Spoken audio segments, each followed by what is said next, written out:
コンわさびーむ。日本語 V ティーチャーのわさびです。さて、前回、複合動詞を勉強しました。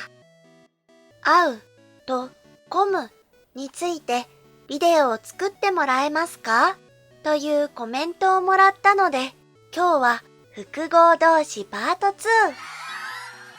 ちょっと難しい意味を持つ複合動詞について勉強しましょう。レッツゴー。私です。上司です。会議です。話します。どちらも話します。私は上司と話し合います。話します。会います。話し合います。テストです。全部終わりました。名前はありますか？チェックします。確認します。もう一度見ます。私はテストを見直します。見ます。直します。見直します。ゲームです。アイテムを使います。アイテムを使います。アイテム、あれ、もうアイテムがありません。全部使います。終わります。私はアイテムを使い切りました。使います。切ります。使い切ります。なんとなくわかってきましたか？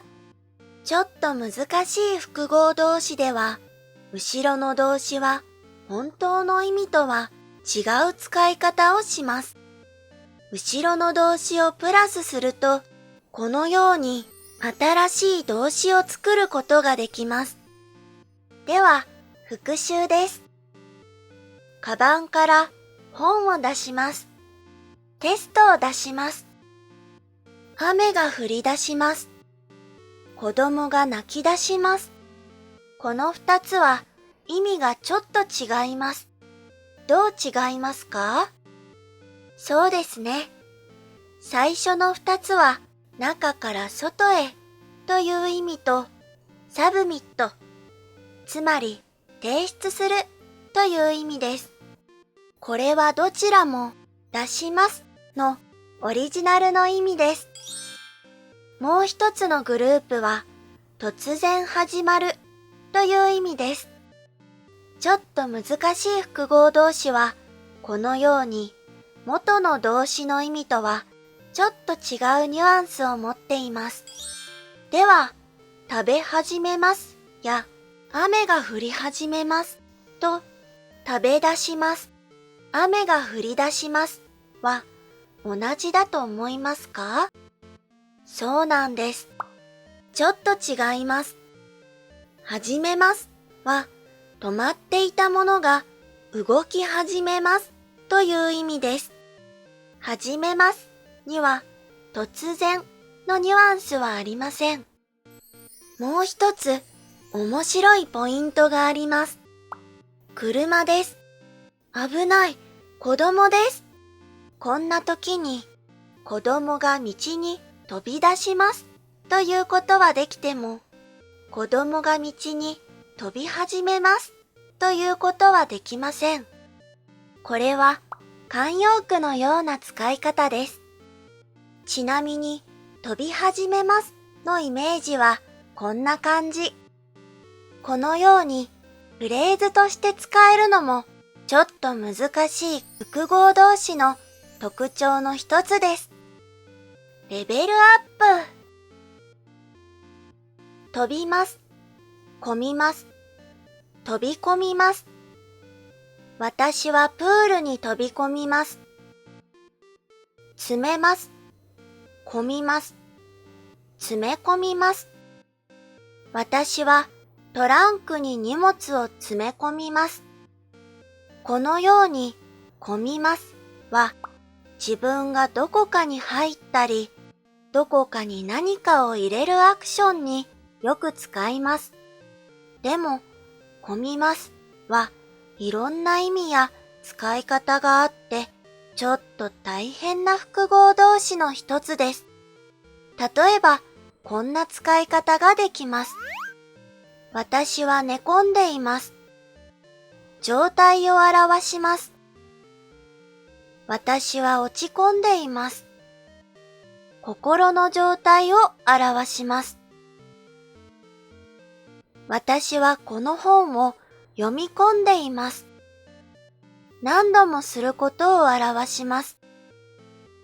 祖父は最近老け込んでいます。もっとよりそのような状態になることを表します。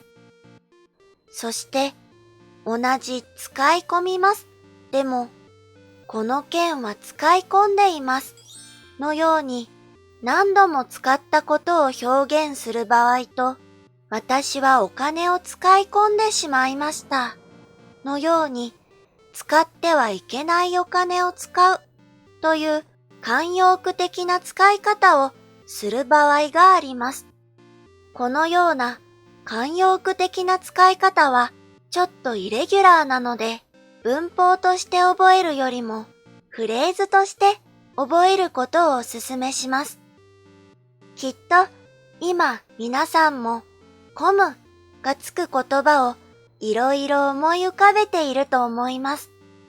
何か思いつく言葉があったらぜひコメント欄に書いてくださいね。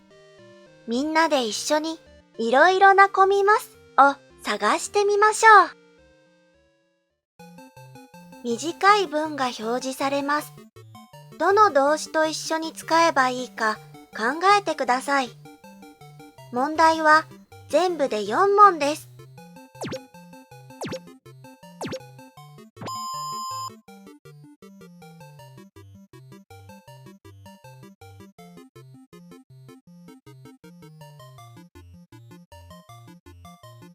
私は今日初めて 42.195 キロを走り切りました。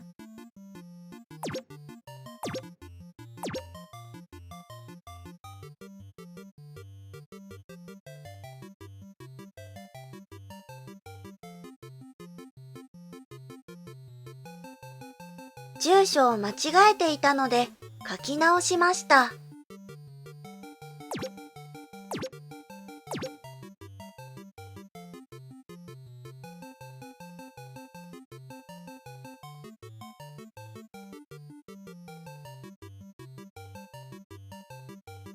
漢字の面白さに惚れ込んでいます。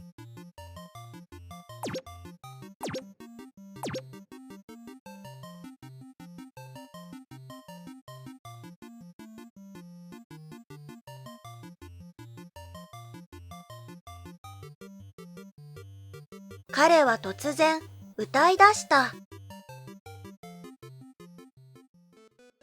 いかがでしたか？ちょっと難しい複合動詞はやっぱりちょっと難しかったですね。特に混みますは本当にいろいろな使い方があるので文法として覚えるのではなくて言葉として覚えるのもいいと思います。複合動詞はビジネスシーンでも日常会話でもたくさん使う表現です。ぜひアニメや動画を見るときも複合動詞を使ってないかなって注意しながら聞いてみてくださいね。それでは次のレッスンでお会いしましょう。おつわっさびーむ。バイバイ。